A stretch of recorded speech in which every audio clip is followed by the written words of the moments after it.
ချစ်တယ်ဆိုတာထက်တန်ရောစင်ဖြစ်သွားတာပါအဓိကအဲ့လိုတန်ရောစင်တယောက်နဲ့တယောက်ကဟိုမောင်နှမတွေလိုလဲဟုတ်တယ်တငယ်ချင်းတွေလိုလဲဟုတ်တယ်မိဘလိုလဲဆိုလဲဟုတ်ပြန်ရေ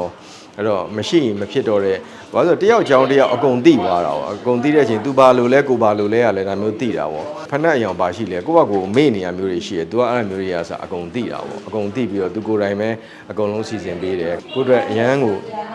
အခုဆိုကိုတို့တွေဟိုထောပတ်သမင်းဆိုလဲဒါရောင်းကောင်းတယ်ဒီ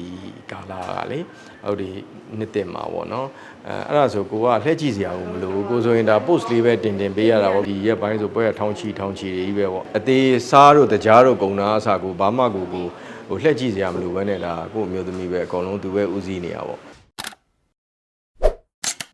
14ရက်နေ့ကတော့ကံကောင်းတယ်ကိုကဘာလို့ဆိုတော့14ရက်နေ့မှာကိုက15ရက်နေ့မှာတဝယ်မှာတချင်းဆိုဖို့အတွက်14ရက်နေ့လေနဲ့သွားတော့ဒါကိုတဲတုံးကြီးခေါ်ရတာပေါ့လေမှာကျူးတာပေါ့ကျူးသေးရနော်လေမှာလည်းကျူးဖေးဖို့ဒီမှာလည်းကျူးဒါလေးကတော့အမှတ်တရပါညီမလေးရဒါဟိုတချို့ဟိုဟာမဖြစ်တဲ့သူတွေကိုလည်းနည်းနည်းလေးကလစ်ဖြစ်အောင်လုပ်ပေးရတာပေါ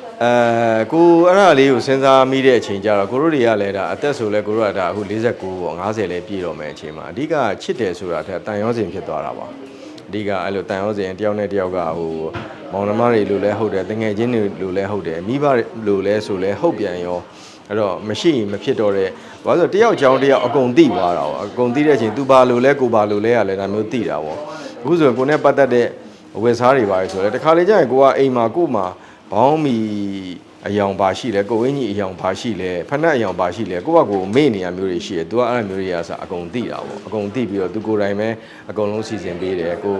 ီဇိုင်နာကိုတင်မြင့်နေဆိုလဲဒါလေးဆိုသူ့ဘာသူပဲအယောင်တွေရွေးပြီးလုပ်ပေးတာပေါ့နော်ကိုအတွက်အရန်ကိုအခုကသမီးလေးတော့မမေ့ပါဘူးသမီးလေးကတော့ဒါចောင်းစာတွေနဲ့ဆိုတော့ तू ကတော့ဒါသူလဲလိုက်ချင်ရှာပါတယ်သူတော့ចောင်းဆောင်မွဲပြီးတော့မှလိုက်ဖို့ပါမှာအခုဆိုကိုတို့တွေဟိုထောပတ်သမင်းဆိုလဲဒါရောင်းကောင်းတယ်ဒီကာလာကလေဟုတ်ဒ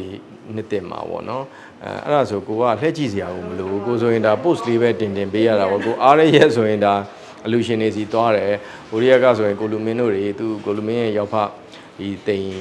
်ဒါเนาะစောက်ပြီးတော့လှူတယ်သွားတယ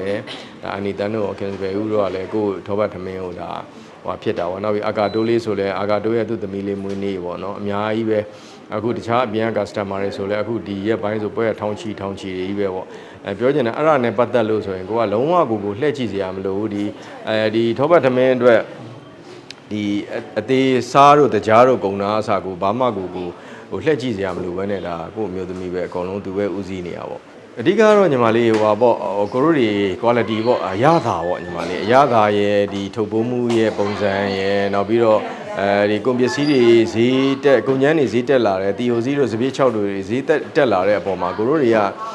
ဒီ quality ကိုပဲကိုတို့တွေခုနပြောတဲ့ဒီတီယိုစီးစပီး6ဆိုတာကလည်းသူကအမျိုးအစားတွေအများကြီးရှိတယ်အဲ့လိုကြည်နေတာတွေဘာလို့တွေကိုတို့တွေအဲ့လိုမျိုးမယူငကိုစပြီးတော့သုံးတဲ့ quality တိုင်းကိုပဲကိုတို့လုပ်တယ်ပြီးတော့ကို့မျိုးသမီးကသူတော်တော်ပင်ပန်းခံတယ်တခါလေကျရင်ကိုတို့ပွဲထောင်ချီတဲ့ရက်တွေဆိုရင်မနေ့ဆိုအစောအိတ်ချက်ကြရတာပေါ့တခါလေဝန်ထမ်းတွေဆိုရင်ညဘက်မအိပ်ရအောင်အဲ့လိုမျိုးရက်တွေအားစား तू ကညဘက်လဲ तू သွားတယ်ပြီးရင်ခဏလေး तू အိမ်ပြန်အိပ်တယ်ပြီးရင် तू ကမနေ့ဆိုရင်2နာရီ3နာရီထသွားတယ်အဲ့လောက်ကို तू ကအပင်ပန်းခံပြီးတော့ကို तू ဂယုစိုက်တာပေါ့ဒီကညီမလေးရဲ့ error အများကြီးဖြစ်နိုင်တာပေါ့ကိုတို့တွေကဒီ recipe ပေါ့ ratio ကိုတို့ချက်တဲ့အတိုင်းကိုတို့တွေကဟိုသူကဥပမာချက်သားအတုံးတရားဆိုရင်စားကဘလောက်တကြားကဘလောက်ပေါ့နော်အဲ့လိုမျိုးတွေကိုတို့က detail သွားတာပေါ့ဒါပေမဲ့လည်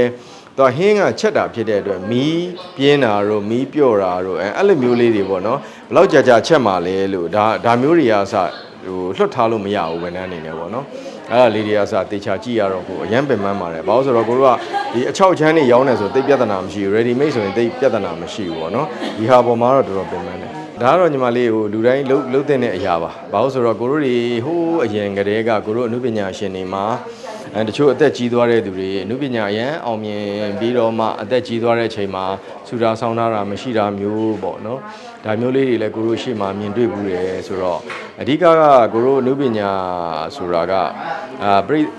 အချိန်ခါရှိတာပေါ့ပြိသက်အားပေးတဲ့အချိန်မှာကိုတို့တွေဟိုကြိုးစားရတယ်ဒီအခွင့်အရေးကိုအမိရဆုပ်ကင်ပြီးတော့မှဒီကိုရီနဲ့